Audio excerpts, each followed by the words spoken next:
Good afternoon. Antimicrobial resistance, otherwise we call it as AMR, or the superbug crisis, is one of the biggest challenges in the world that faces today. In 2019, more than 1 million people died directly because of the superbug crisis, directly. And indirectly, more than 5 million people died due to the problem in just 1 year across the world.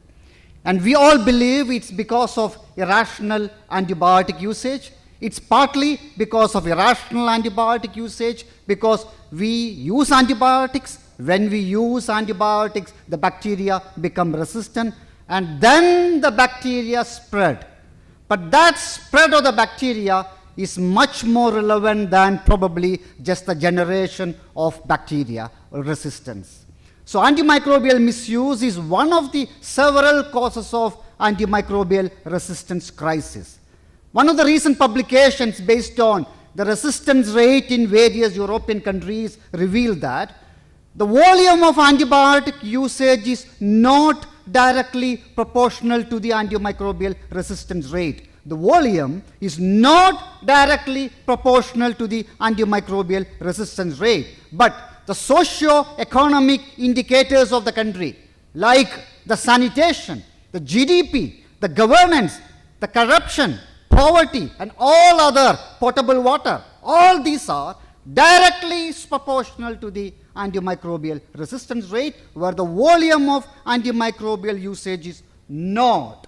There's no doubt the generation of resistant genes is related to the antimicrobial usage, no doubt about it. But the level of antimicrobial resistance is related to the socio-economic and governance standard in individual country. If you look at the per capita antibiotic usage, the per capita antibiotic usage in Canada or US or Australia is several times more than the per capita antibiotic usage in the country. We are a country with 1.4 billion population. Yes, we are one of the largest users of antibiotic in the world.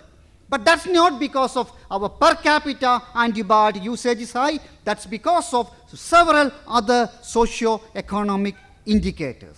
When we talk about correcting the antimicrobial resistance, we need to take these issues into consideration. Just because we doctors change our prescription, the AMR scenario is not going to change. But of course, we need to change our prescription pattern, our rational antibiotic usage pattern, because even though it may not have a big impact on the resistance level in the country, it will have a direct impact on the outcome of the individual patient.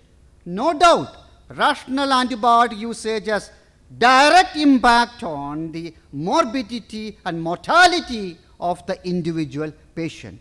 If you look at the antibiotic usage, 70% of the antibiotics manufactured by the pharmaceutical industry in the world is used in the animals for growth promotional purpose, to make them grow fat and fast. 70%. This is not used to treat infections in animals, prevent infections in animals, no, to make them grow fat and fast. Even in India, you know what's the most popular antibiotic used as a growth promotional agent?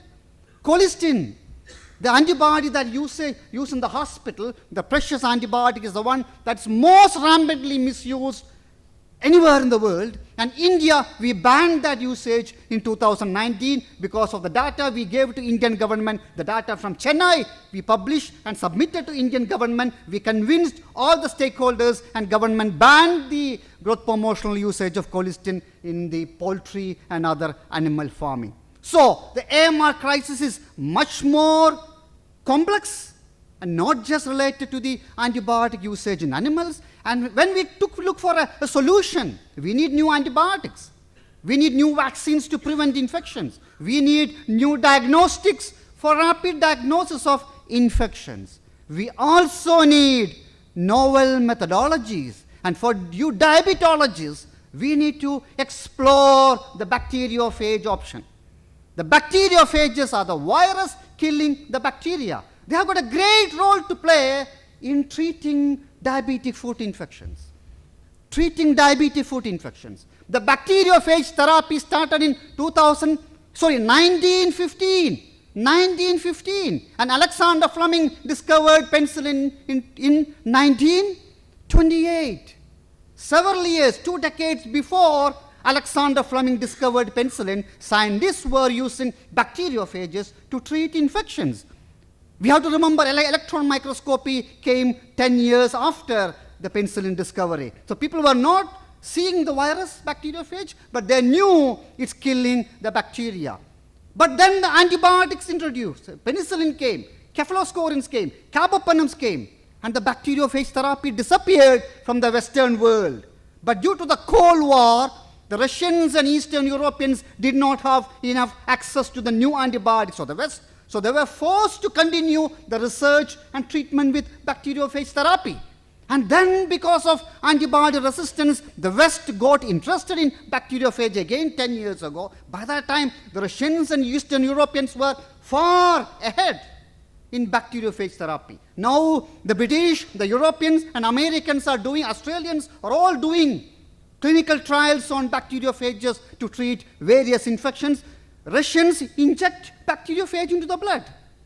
They do randomized control trials in sepsis because of bacteriophages. They have published hundreds of trials on other infections, especially diabetic foot infections, especially burn infections, cystic fibrosis, pneumonia.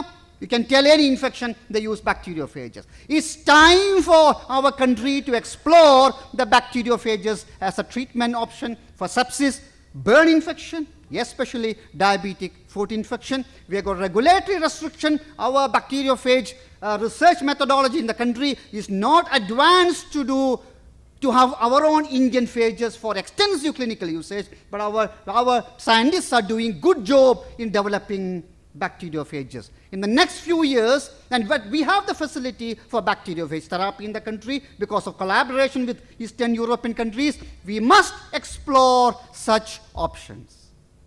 Thank you.